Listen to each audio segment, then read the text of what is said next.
প্রণাম করে, কিন্তু তোমার ছেলে তো আমার মাকে প্রণাম করে না। কমলাক্ষ বলে, ও রাজা, তোমার মারে যদি আমি প্রণাম করি, তোমার মা আমার প্রণাম নেবে না। রাজা ডুল পিটিয়ে দিলেন। পরের দিন তুমি প্রণাম করবে, দেখবো 5 বছরের ছেলের এত অহংকার। ওই কালকে দেখতে চাই, সবাই দেখবে, এই রাজ্যের সবাই দেখবে তুমি প্রণাম করছো আর আমার মা তোমার প্রণাম নিচ্ছে। তো রাজবাড়ির স্ত্রীটা তো একটু উঁচু, কমলাক্ষ উঠতেছে প্রণাম দেবে বলে, বলে ও রাজা সাবধান, নেবে না কিন্তু, সাবধান করছে। ভক্তগণ, কমলাক্ষ যেই মুহূর্তে মায়ের চরণে প্রণাম করবে বলে জোর হাত করেছে, মস্তক নিচের দিকে নিচ্ছে, সঙ্গে সঙ্গে দশভুজা মায়ের কাটামটা এসে কমলাক্ষের চরণে লুটিয়ে পড়ে। বললেন, বেরিয়ে দাও শিশুপুত্রকে, ওই পুত্রকে বেরিয়ে দাও, ওই পুত্র সামান্য নয়। ওই দিন রাত্রবেলা, রাতের অন্ধকারে কুবের আচার্য সন্তানকে হাতে ধরে সন্তানকে রাতের অন্ধকারে ওই সুনামগঞ্জ ছেড়ে পাড়িয়ে গেলেন বেনাপুলে। বেনাপুলের কাটুরিয়া গ্রাম। 11 বৎসর বয়সে অদ্বৈত প্রভু সাধনার পথে নেমে গেলেন। পাতলা বৃক্ষের নিচে বসিয়া গৌতমী তন্ত্র নারদ বচনে পেলেন, তুলসী জলমাত্রেণ জলস্য চুলু কেন বা বিক্রিণীতে সমৎমানং ভক্তব্য ভক্ত বৎসল্য। যে ভক্ত কাইমন চিত্তে কাইমন বাক্যে 1 গণ্ডুষ জল 1টি তুলসী পত্র আমাকে নিবেদন করবে, এখানে ভক্তের কাছে আমি বিকিয়ে যাই। অদ্বৈত প্রভু বলেন, পেয়ে গেছি প্রভুকে আনার মন্ত্র। সাধনায় নেমে গিয়ে গঙ্গার জল তুলসী পত্র দ্বারা আহ্বান করছে, একবার দেখে যাও হে দয়াল হরি, একবার দেখে যাও হে দয়াল হরি, দেখে যাও হে দয়াল হরি, যাও হে আমার দয়াল হরি। তুমি বিনা জীবে আর লক্ষ্য নাই, দেখে যাও হে দয়াল হরি, তুমি বিনা জীবে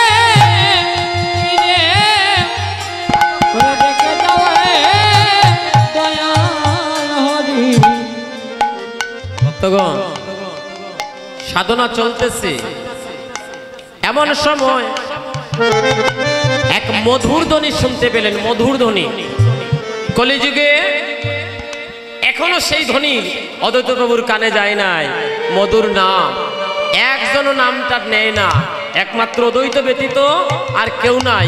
এমন সময় অদ্বৈতের কানে গিয়ে সেই মধুর ধ্বনি পৌঁছে গেল, আর সেই নামটা হচ্ছে হরে কৃষ্ণ মন্ত্র। কি? কৃষ্ণ কৃষ্ণ কৃষ্ণ কৃষ্ণ কৃষ্ণ কৃষ্ণ কৃষ্ণ কৃষ্ণ কৃষ্ণ কৃষ্ণ কৃষ্ণ কৃষ্ণ। অদ্বৈত প্রভু ওই নামটা আরেকজনের মুখে এই প্রথম শুনলেন। অদ্বৈত প্রভু চিন্তা করলেন যে মধুমাখা কৃষ্ণ নাম ভগবানের নামকে জপ করে, তাহলে ভগবানের কোন ভক্ত সেই নামটা নিচ্ছে।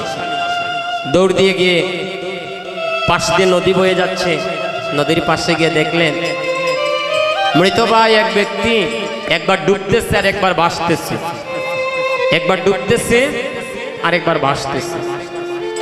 হাত পায়ের বাঁধন দেওয়া, ও মায়েরা, হাতে বাঁধন, পায়ে বাঁধন, হাত পা বাঁধা অবস্থায় একটা মানুষ নদীর জলে ভাসে আর ডুবে। অদ্বৈত প্রভু দৌড় দিয়ে গেলেন ওই মানুষটাকে ধরবেন বলে। চিৎকার করে উঠে বলল ওই মানুষটা, প্রভু হে, আমি যবন প্রভু, আমি যবন, আমাকে আপনি স্পর্শ করবেন না।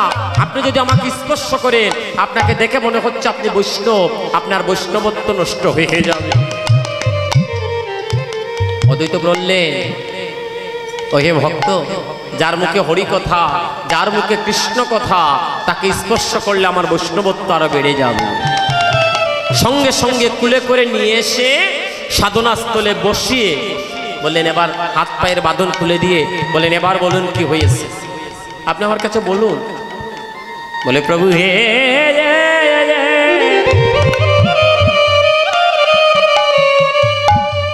দয়াল প্রভু, আরে আমার পূর্বজন্মের অভিশাপ। গোষ্ঠলীলায় ব্রহ্মার কথা শুনেন নাই? ওই মানুষটা হচ্ছে ব্রহ্মা। আহা, গোবিন্দের নবলক্ষ দিনবৎসগণ হরণ করেছিলেন বলে ভগবান অভিশাপ দিয়ে বলেছিলেন পরের জন্মে তুমি যমনের গড়ে যাবে। কিন্তু জন্ম হয়েছে সনাতনীর ঘরে। মায়ের নাম ছিল গৌরী দেবী আর পিতার নাম সুমিত মিশ্র। গৌরী দেবী এবং সুমিত মিশ্র ব্যাধি, কঠিন ব্যাধিতে যখন মারা যান, মানে কুষ্ঠ ব্যাধি হয়ে মারা যান তারা। আর কুষ্ঠ ব্যাধি হয়ে যখন মারা যান, মাও নাই, বাবাও নাই, শিশু ছেলে, বাচ্চা ছেলে, তার তো কেউ নাই, তারে দেখার আত্মীয় স্বজনও কেউ নাই। তৎকালীন সময়ের জমিদার চাঁদ কাজী